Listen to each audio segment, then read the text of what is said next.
Bonjour Bernard Cazeneuve. Bonjour. Merci d'être avec nous en ce lundi matin. Il y a le deuil, il y a l'effroi, la stupeur et il y a aussi beaucoup de questions. Peut-être d'abord pour commencer, donnez-nous des nouvelles des victimes. Quel est le bilan au moment où on se parle ? Le bilan est de 84 morts, de 58 personnes hospitalisées, dont 29 sont en réanimation et 308 blessés. Vous n'avez aucun doute désormais sur la préméditation, sur le caractère prémédité de l'acte du terroriste. C'est ce que semblent révéler les premiers éléments de l'enquête, mais encore une fois, cette enquête se déploie. Il appartient au procureur de la République de communiquer sur les éléments de cette enquête, dès lors que des certitudes sont suffisamment établies pour qu'on puisse les rendre publiques, et peut-être le fera-t-il dans les heures qui viennent. Et sur les éventuelles complicités, là aussi, est-ce que vous avez avancé ?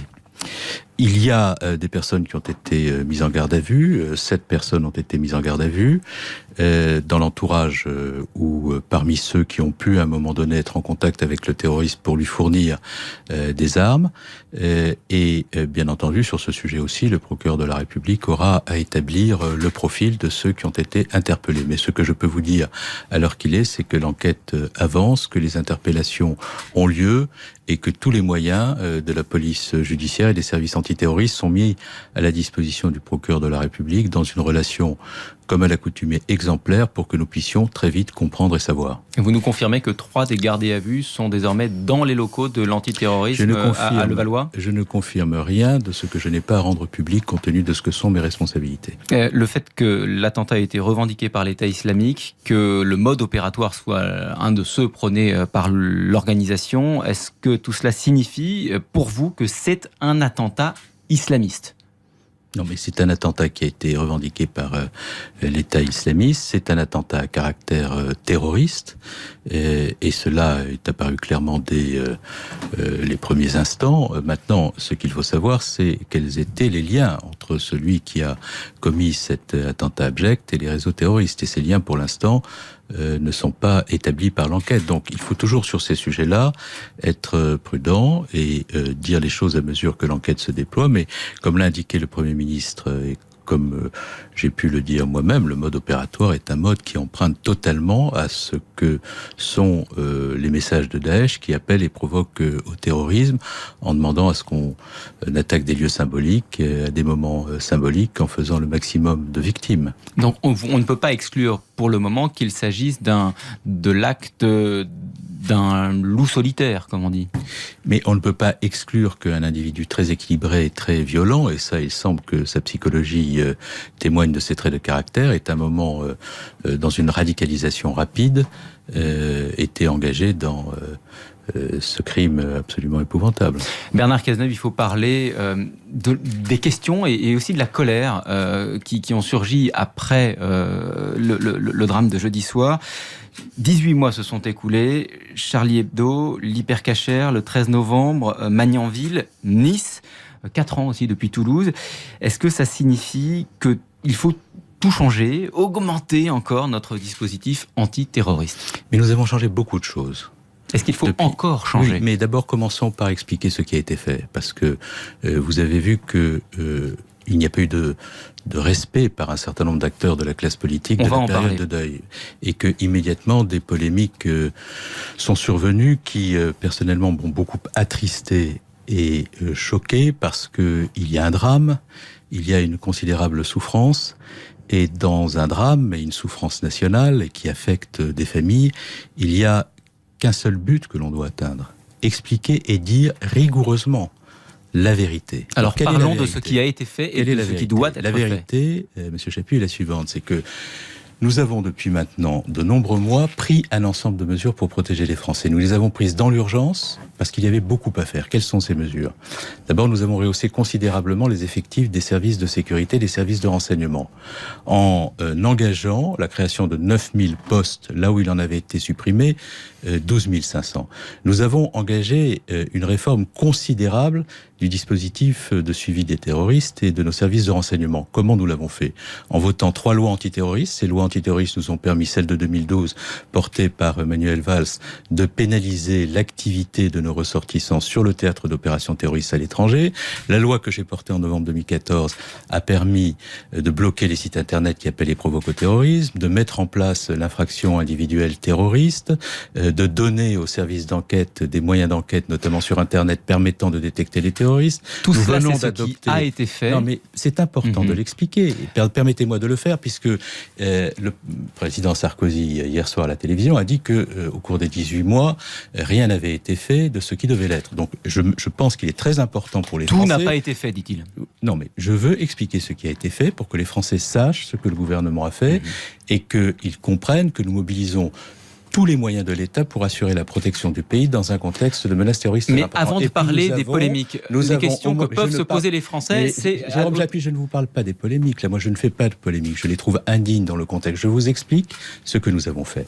Et ensuite, nous avons adopté au mois de juin une nouvelle loi qui établit la perpétuité pour les crimes terroristes, qui durcit considérablement les conditions de la détention provisoire et met en place un système d'une très grande rigueur pour ce qui concerne l'aménagement des peines et qui permet aussi la mobilisation de techniques spéciales d'enquête pour les enquêtes préliminaires de manière à judiciariser plus vite ceux qui sont des terroristes. Nous avons aussi réformer de façon très puissante les services de renseignement, création de la Direction Générale de la Sécurité intérieure. Tout cela, il n'y a pas besoin d'être candidat à l'élection présidentielle pour penser, pour comprendre que tout cela n'a pas suffi malheureusement à éviter de nombreux drames. Donc ma question est simple, c'est qu'allez-vous faire pour les jours qui viennent ? Est-ce que vous imaginez que lorsque des services de police et de renseignement ont perdu 13 000 emplois, que le renseignement territorial a été réformé de telle sorte qu'il a perdu énormément de moyens, ce qui est très bien montré par le rapport parlementaire, on peut comme ça, en claquant des doigts, remettre en place des dispositifs qui immédiatement donnent les résultats qu'on pourrait attendre. Par exemple, quand on recrute des policiers, il faut les former, il faut les mettre dans les écoles, il faut qu'ils en sortent. Donc cette mise au point doit être faite parce qu'il faut... Ça correspond à la réalité, tout cela est vérifiable, que les Français sachent qu'il y a une mobilisation exceptionnelle de moyens et une volonté absolue de protéger le pays face à la menace terroriste. Pourquoi ? Parce que la menace terroriste est extrêmement élevée. Alors ça c'est dit même. Donc pour maintenant, que reste-t-il à faire ? Il y a bien entendu des mesures que nous prenons en permanence pour faire en sorte que notre dispositif soit adapté à la réalité de la menace. Nous sommes en période estivale, nous avons la possibilité, parce que nous sommes en période estivale et que les réservistes ne sont pas aujourd'hui mobilisés par leur profession, de mobiliser la réserve de niveau 1 de la gendarmerie nationale. Nous le faisons avec une possibilité de mobilisation de jusqu'à 9000 réservistes. Je me rendrai d'ailleurs auprès de la gendarmerie nationale pour déterminer les conditions dans lesquelles nous allons mobiliser dans les territoires cette réserve. Et j'appelle tous les pour les mois qui viennent ou c'est pour les jours qui viennent ? Non, c'est pas pour les mois qui viennent. Ça a été mis en œuvre immédiatement après les attentats. Nous avions fait d'ailleurs monter en puissance cette réserve au début de la saison estivale, puisque c'est pendant la saison estivale qu'on peut mobiliser cette réserve et pas avant. J'ai aussi entendu des questionnements sur pourquoi ne la mobilise-t-on pas avant. Tout simplement parce que les gens travaillent et qu'on peut la mobiliser en période estivale. Nous allons la faire monter en puissance. J'ai lancé un appel pour que les Français s'engagent dans la réserve opérationnelle et sur les plages, sur les lieux des festivals, partout sur le territoire national où il y a des activités festivalières et estivales. Nous allons mobiliser ces moyens. Encore et nous plus depuis jeudi ? La question c'est, que faites-vous de plus depuis jeudi soir ? Mais depuis jeudi soir, nous augmentons le niveau de mobilisation de la réserve, nous augmentons le nombre des militaires qui sont engagés dans l'opération Sentinelle et dont nous avons besoin de la présence en articulation avec les forces de police et de gendarmerie.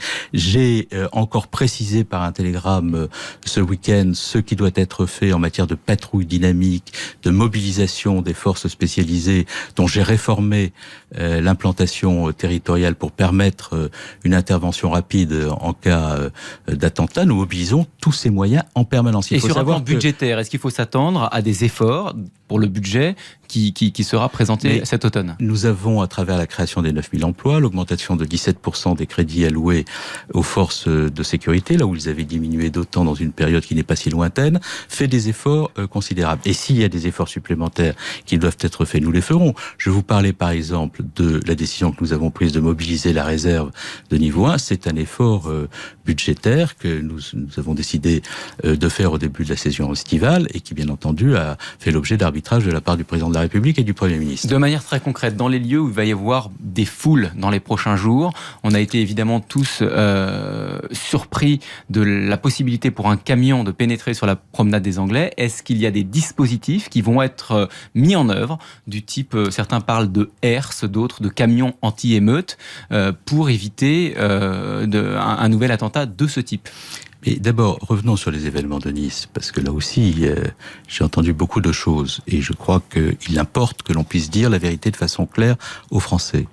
Je redis très solennellement à votre antenne que l'ensemble des dispositifs qui étaient prévus pour le 14 juillet à Nice ont fait l'objet de réunions, dont j'ai les comptes rendus, avec la ville de Nice, qui était l'organisateur de ce feu d'artifice, de manière à ce que la sécurité soit assurée. Et les effectifs qui ont été indiqués par le préfet et le directeur départemental de la sécurité publique à Nice sont bien les bons, et j'ai la liste précise. Mais vous conviendrez que, quelles que soient les responsabilités des uns ou des autres, il y a eu cet attentat, et donc il y a des conclusions à en tirer. Ma question était, est-ce que vous allez tirer des conclusions opérationnelles? Est-ce qu'il faut s'habituer à avoir des herses ou des camions anti-émeutes à l'entrée de ces manifestations? Ce que je voudrais, c'est pouvoir aller au bout d'une phrase pour l'efficacité de l'explication, et puis pour faire comprendre aux Français quelle est la situation, et ensuite, bien entendu, répondre à votre question. Est-ce que vous imaginez que l'on puisse, dès lors que les terroristes peuvent frapper à tout moment, en tout lieu du territoire national, mettre des herses partout, en tout lieu,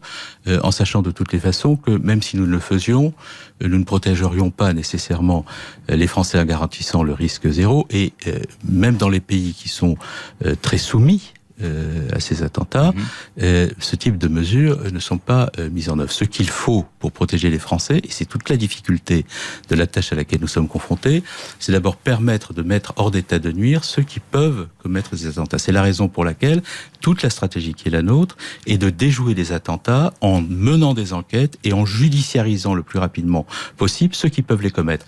Depuis le début de l'année, nous avons procédé à l'arrestation de 160 individus. Et depuis le 1er mai, dans la perspective notamment de l'Euro 2016, de 40 individus qui étaient en lien avec des groupes terroristes et qui pouvaient frapper le territoire national.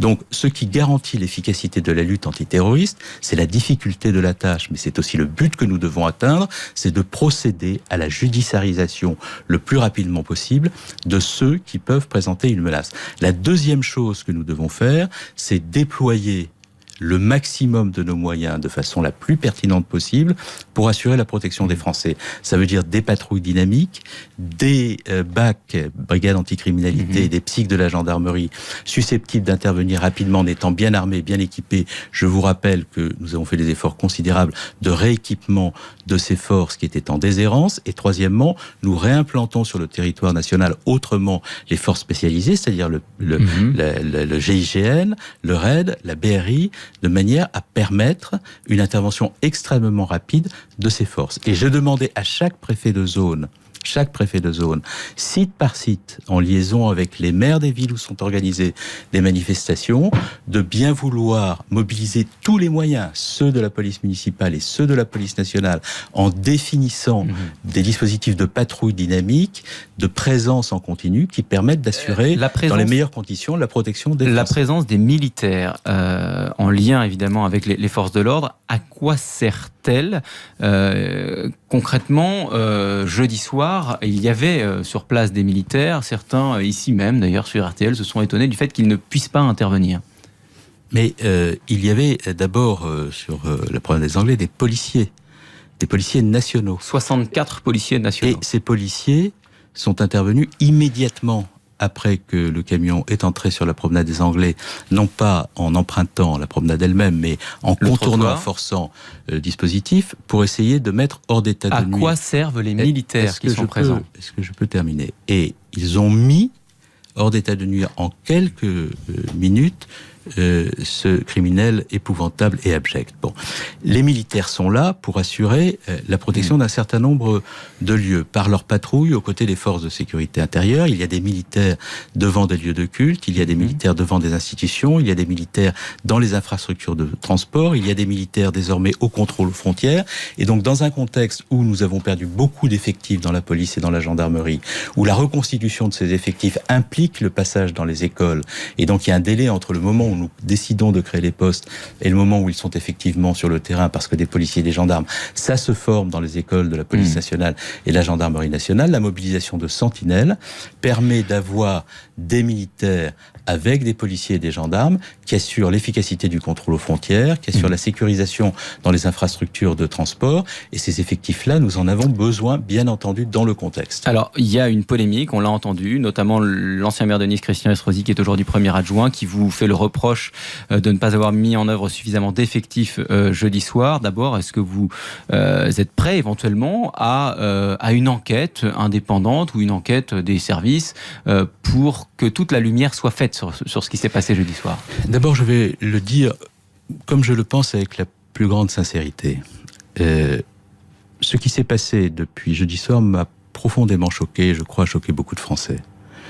Lorsqu'il y a un drame, une tragédie, comme celle à laquelle le pays est confronté, laisser à penser qu'un gouvernement, quel qu'il soit, gouvernement républicain, puisse ne pas avoir mobilisé la totalité des moyens qui devaient l'être pour assurer les protections des Français, c'est instiller dans l'esprit du pays qu'il pourrait y avoir dans ce pays un gouvernement qui ne mettrait pas tout en œuvre face à la menace terroriste pour assurer la protection des Français. C'est par conséquent... Ce sont les accusations de Marine Le Pen qui vous demande de démissionner. Oui, mais c'est précisément parce qu'elle le demande que je ne le ferai pas. Et je le ferai d'autant moins que Marine Le Pen n'a voté aucune loi antiterroriste. Il faut aussi que les Français comprennent que ceux qui parlent le plus fort sont généralement ceux qui sont le plus dans la manipulation et que l'outrance sert généralement des desseins politiques qui ne sont pas ceux que la République doit poursuivre dans l'affirmation de ses valeurs et de ses principes. Il est hors de question pour vous de démissionner. Je veux dire à Marine Le Pen, qui a proféré ses propos, qu'elle a été contre le PNR. Elle a été contre toutes les lois antiterroristes. Elle a été contre l'interdiction des sites qui appellent et provoquent au terrorisme. Elle a été contre la loi renseignement. Elle a fait voter contre, alors qu'elle savait pertinemment que face à la numérisation de la société, les progrès technologiques, nous avions besoin de ces moyens pour combattre le terrorisme. Et pourquoi Marine Le Pen a été contre toutes ces lois? Parce que Marine Le Pen n'a qu'un discours, c'est de pointer les musulmans de France et de créer au sein de la société française des divisions, des antagonismes, des fractures insurmontables. C'est-à-dire que lorsque Daesh espère, à travers les attentats qu'il commet, créer des blessures et des fractures irréparable dans la société française, d'antagoniser la société française jusqu'à créer des tensions qui pourraient nous conduire au pire. Eh bien, nous avons une formation politique en France qui tend la main à la division. Eh bien, ça doit être dit. Et précisément, il y a dans ce pays une nécessité pour tous ceux qui sont ardemment républicains, qui sont attachés à l'état de droit et qui veulent combattre le terrorisme précisément pour ce qu'il demeure. D'autres que Marine Le Pen, on a parlé d'Alain Juppé, vous avez parlé de Nicolas Sarkozy, pose la question de la suffisance de notre dispositif de sécurité. Je vais là aussi dire des choses extrêmement claires. Et quand Nicolas Sarkozy s'inquiète de la suffisance du dispositif de sécurité, alors qu'il est le président de la République qui a supprimé 12 000 emplois et que nous en créons 9 000, je me pose la question de savoir jusqu'où peut aller le discours politique, même si je comprends qu'il y a une primaire qui ne favorise pas nécessairement les raisonnements secondaires, dans un contexte comme celui auquel nous sommes confrontés. Lorsque Nicolas Sarkozy dit « Je demande à ce que l'on puisse mettre à l'isolement ceux qui sont l'auteur d'actes terroristes », alors que nous le faisons depuis 2015. Lorsque Nicolas Sarkozy dit « Je ne comprends pas que l'on ne sanctionne pas pénalement la consultation des sites terroristes », alors que c'est dans la loi de juin 2016. Lorsque Nicolas Sarkozy dit je ne comprends pas pourquoi nous n'équipons pas suffisamment nos forces, alors que nous venons de mettre en place un plan qui a mobilisé beaucoup de moyens budgétaires, précisément pour corriger l'état de défaillance absolue des équipements dont bénéficiaient notamment les primo-intervenants. Lorsque Nicolas Sarkozy dit il faut mettre en rétention tous ceux qui ont une fiche, ou certains d'entre eux, alors qu'il sait parfaitement que ce n'est pas conforme à la Constitution, que cela nous conduirait à être dans un autre système que celui dans lequel nous sommes au regard la question des principes de l'état de droit. Pour certains, et se posera dans le cadre de la présidentielle qui arrive. Lorsque l'on sait que si l'on fait cela, on donne l'information à tous ceux qui font l'objet d'enquêtes, et que nous les suivons, et que nous mettons en cause l'efficacité de tous les services de renseignement dans un contexte où la menace terroriste est extrêmement élevée, je dis simplement aux Français que la lutte antiterroriste est extrêmement difficile, que regarder la réalité en face lucidement, en disant qu'il peut y avoir d'autres attentats, ce n'est pas se résigner, c'est au contraire créer les conditions de la résilience et de la détermination face au risque terroriste en disant la vérité aux Français. Et que ce sujet de la lutte antiterroriste appelle la plus grande rigueur, appelle la plus grande détermination et appelle surtout à ce que l'on dise aux Français à chaque instant la vérité, que l'on ne cède pas à la pente de la politique politicienne et que l'on n'obère pas l'essentiel, c'est-à-dire la capacité du pays à être dans la résilience sous prétexte qu'il y a des échéances électorales pour lesquelles on concourt. Voilà très profondément ce que je pense. Et je ne dérogerai pas, dans ma responsabilité de ministre de l'Intérieur, de cette attitude parce qu'elle est la seule qui corresponde à la dignité qu'on doit avoir dans un contexte où le pays est menacé. Merci Bernard Cazeneuve d'avoir été l'invité de RTL ce matin.